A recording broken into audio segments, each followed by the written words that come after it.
Well, it's Wrexham nil, Leicester nil. It's not exactly a classic out there. Let's know your views, your comments on what you're seeing out there, and we'll put some on screen. Um, I think, if I'm honest, I think it's just two bang average championship sides out there in some pretty nasty January weather conditions, trying to slog it out there. Um,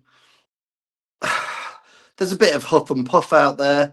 There's not much skill. The two teams trying to play passing football. The weather conditions for me are just really not conducive to trying to play passing football. I question, when are we going to give up? When are we going to admit that we ain't that good at doing the passing football? Maybe we're never going to admit that. Maybe we're just going to carry on under Marty. I mean, we were doing the same under Rude. Just passing, trying to play passing football, trying to play passing out from the back today. For me, it's not the day for doing that. It's a day for being sensible. Get your comments in and I'll get some up there. Tom says here, utter dross. Yeah, I feel sorry for the fans who've gone. Obviously, I've not gone. I'm at home. I'm watching it. It's warm. It's dry. I've got a cup of coffee. I got up in the middle of the half to go and make a cup of coffee because there was nothing happening. So, you know, not a lot has happened, is it, in that half? You know, we've started the game without two fullbacks. I don't know how we're in a club where we haven't got two fullbacks in who can play on a Tuesday night, because Ricardo can't apparently play more than two games on the trot. I don't know how somebody earns 50, 60 grand and is a fullback and they can't play week in, week out. Got to rest him. Don't get that. So we're playing Hamza Chowdhury at fullback. Okay, he's played there before. Ben Nelson. I don't know if we're playing a three at the back at times. We're offering such little going forward. For me, the best player on the pitch, the one who's been orchestrating it, is James, Matty James, ex Leicester, as you all know, played over 100 games for us. I think Matty James has been one of the best players on there. Um, the club captain only plays half our games, says Tom. That shows you all you need to know about the club. It's a strange one. I don't know why we made him club captain, to be fair. If he can't play week in, week out, what do you do? I mean, what would you do if you're Marty now? I mean, I said this. I'm in a few WhatsApp chats during the game. If you want to join our WhatsApp chat, find the link. Um, this is now, I think it's pretty hard to deny it. This is the worst Leicester City side since we were relegated to League One in 2007, 2008. Would anybody kind of disagree with that?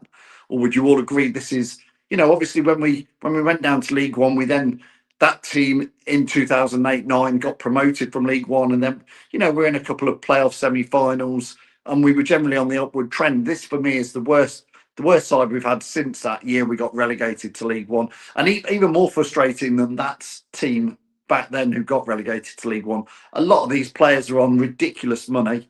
They cut on the TV at one point to see Patson Daka sat on the bench in the rain with his woolly hat on and big coat on, and you go, yeah, there's a player we're paying 75 grand a week for, who should be able to score goals for fun against a team like Wrexham. No offence to Wrexham, but you got a player on the bench who's 75 grand a week, costs 30 million, can't score a goal, can't get in the squad. We've got fullbacks who either are too young and can't play, too old, can't play, aren't good enough to play. They're all sat on the bench.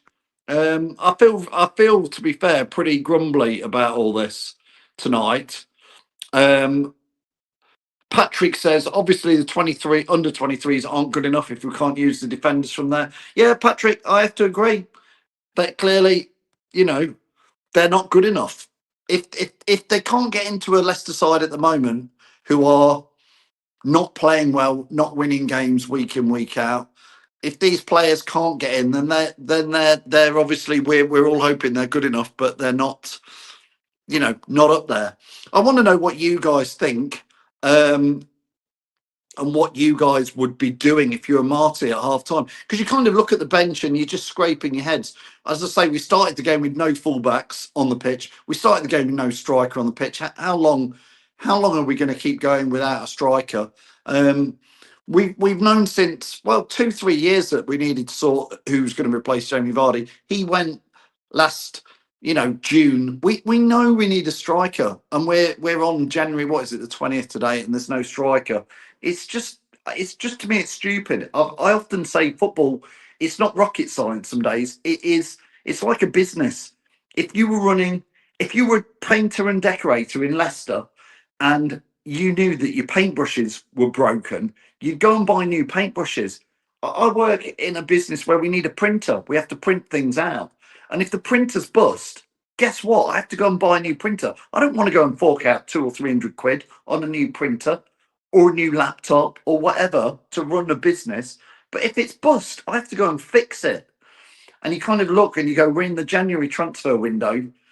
We've known all season, we've known all pre-season, we've known since last year that we needed to replace Jamie Vardy, and you're just fooling yourselves if you think that Ayew is it, and Patson Daka sat on the bench, and then they won't even give young lad Jake Evans a go. I can only assume Jake Evans isn't good enough because he's not given a go. But again, you kind of think, what is going on that they won't do it?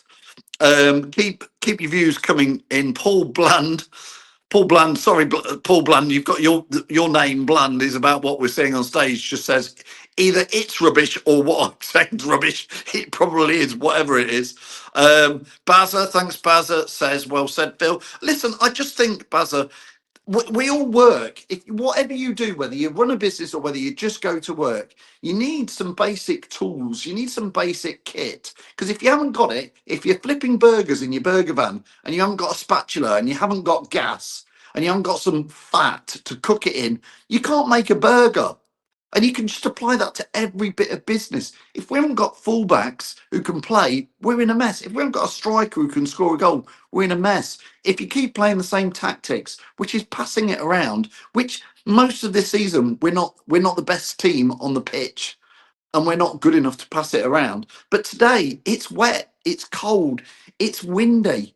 It's just not a day to mess around with it. And I'll come back at the end, but you guys watching this, do you think that we could mess it up right in front of our own goal with a bit of passing around today? Because today's exactly the sort of day where we've almost done it once or twice already in this. Kyle says, use an air fryer. Yes, Kyle, you go out and buy an air fryer. I get it if you wanted to make a burger, whatever, but you get the idea, don't you? Let's get this comment up. Eddie says, I use an insult on the number 9 shirt. He's useless. I'm not going to lay into Ayew. He's just not a striker. Again, we bought him, and he doesn't play as a striker for any other team. So I don't get why we try and play him as a striker. He isn't a striker. He just isn't a striker. So what are we doing with him? Trying to make him play. Nick says here, we look to be more of a threat when we put the youths on. At least they have a go. Close the opposition down and press. The starting lineup has had enough chances, but obviously not up to it. Marty doesn't seem to see this and just carries on playing the same dross. Well, Nick, I have to pretty much agree with you, because you look at it and you go, I've seen nothing much from Fatwa today. Mavropanos tried a couple of flicks and tricks. I feel like watching Leicester today. It's kind of like watching somebody who's not very good at playing FIFA try to play FIFA. It's kind of like, oh, this is how you should play football. Like, we got to pass it here, pass it there. Oh, look at me retain possession, and then I've done a crap pass and given it away in the middle. Yet again. That's what it feels like to me. Keep your views and comments coming up. Keith says every team needs a Reedy to carry on the rest of the day. Exactly, I like that one, Keith. I feel sorry for Reedy and Taylor from Leicester Fan TV. They're up there today. Honestly, like, Reedy's had to take half a day off work, left the office at 12:30, catches a bus, it's piddling it down with rain. It's horrible. I feel really sorry, and I'm watching it from the comfort of my home with the heating on and a cup of coffee. The atmosphere sounds absolutely woeful up there. I can't hear the Wrexham fans. I can't hear the Leicester fans. It sounds rubbish. I'm really moaning, but I don't know why. I have to question why some Leicester fans think it's worth 100 quid, time off work to go and support that lot at times. I really do. Marty looking clueless, says Kevin. will give his famous halftime speech and we'll be 1-0 down in no time. Let's hope not. I mean, listen, I want to be positive. I want to come back at the end of this, which I will do. I'll see you at the end. I want to come back and say, great, the second half was an improvement. Look what Marty did. He made the right substitutions at the right times. I just feel like we're going to get muscled off the ball. Keeper Moore wants it. A Coley's falling over a little bit. I think Keeper Moore's going to have him in the second half, is my prediction. I think we're going to mess around with it. I think we're going to give away a few passes. And of course, we haven't even talked about Jordan James going off, which he pulled a hamstring about 25 minutes in. And it was like, yes, if you've ever pulled a hamstring playing football, which I have, you have to come straight off and then you're out for 6-8 weeks until you have to try it. But they let him carry on, and I'm sure. Dawn says at least we're not losing. Yeah, I agree. Great. I mean, Dawn, no, I hear what you're saying. We're not losing, but no offence. It's how have we got from Champions League, cusp of Champions League 2 seasons on the trot 5 years ago, to being glad that we're not losing away at Wrexham, who at the same time we were nearly qualifying for Champions League, we're in the non-league. I think it's interesting. David says, usual rubbish, just sack the manager for goodness sake. Is Top watching or listening? Well, of course he's not. Top's not there. I don't know if he's listening, but I still come back to the sack Marty stuff. I just think the whole lot's not good enough. Too many players on too much money, too much youngsters who really aren't really good enough yet, whether they ever will be. Managers seems pretty clueless. The hierarchy aren't really anywhere to be seen. I don't know. It is just a bit of a mess everywhere. A clean sheet. There is a God. That's only half time. Let's see if we can get to the end. Anyway, listen, guys. Thanks for all your views, all your comments. Come back at full time. We'll go live again there. We'll get your views on, and we'll see what's happened. Hopefully, it's a great second half. I'm just fearing it's not going to be. See you at the end.